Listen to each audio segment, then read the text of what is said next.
I'm a little sad today because yesterday we had to put down a family dog, not my fur baby, but my mom's, who I've spent a lot of time with, and it's just really sad.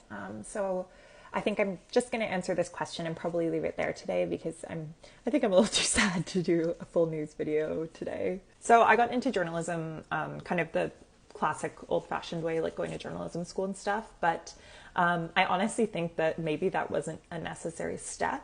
So I'm going to tell you about my path, but also maybe consider that there might be a faster way to do this than the one I took. So my mom was a single mom by the time I was applying to school, but she was also a professor, which is a huge privilege that I was afforded because she, by virtue of working at the university, I had free tuition at that university. If I chose to go anywhere else, I would have had student debt. So I was like, okay, I'm going to Carleton.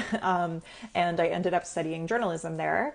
I double majored in journalism and human rights. And while I had the huge advantage of having free tuition, I did still have like rent and bills to pay and like buying books and things like that. Although I had a scholarship that also helped a bit.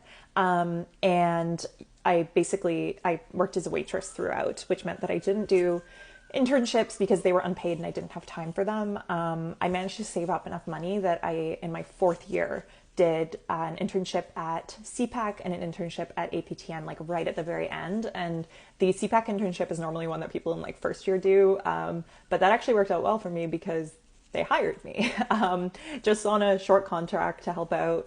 So I just tried to make myself as indispensable as possible so that they would keep extending that contract, which they did. So that was awesome. Then they eventually ran out of money. So I applied to a different newsroom thanks to all the contacts I had made in the time I was at CPAC. And they didn't hire me as a reporter, but they hired me as a researcher. And this was at iPolitics. And I just kept pitching articles there. And eventually, after publishing some of my articles, they were like, okay, we'll hire you as a reporter. So I was at iPolitics, and all the while I networked like crazy because, you know, as much as people try to say like, oh, it's not who you know, if you're really good at what you do, it doesn't matter. It matters. And I wish it didn't, but it does. So if you're not like a complete Nepo baby born right into the industry, you have to network like crazy so people know who you are and care enough to hire you.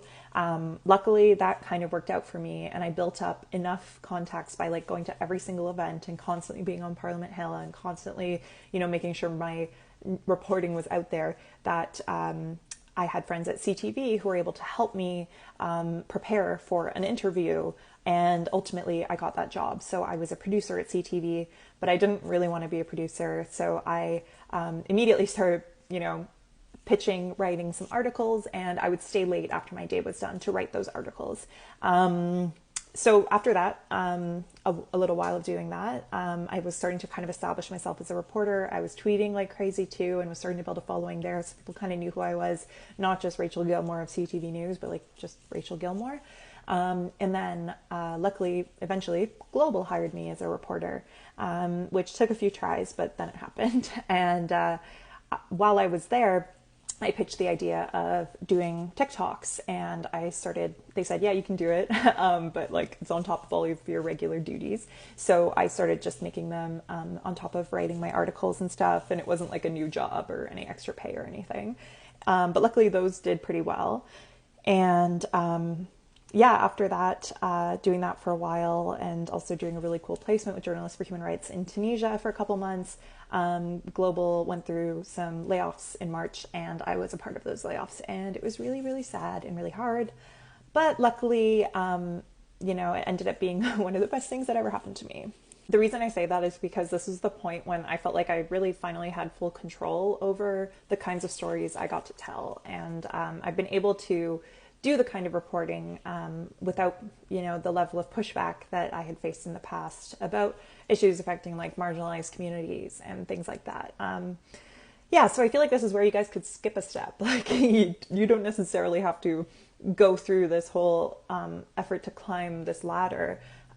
You could start just posting reliable, trustworthy news. As long as truth is at the forefront of what you do and you're really careful to own your mistakes and report factually, you'll build a relationship with an audience and be able to report. this video is getting really long, so I'll leave it there. But if you guys have any other questions, please feel free to ask. I love helping people who want to get into journalism for the right reasons. There's too many people who are in it just to see their name in, on a TV screen or in a byline. So yeah, if I can do anything to help you guys, please don't hesitate to ask.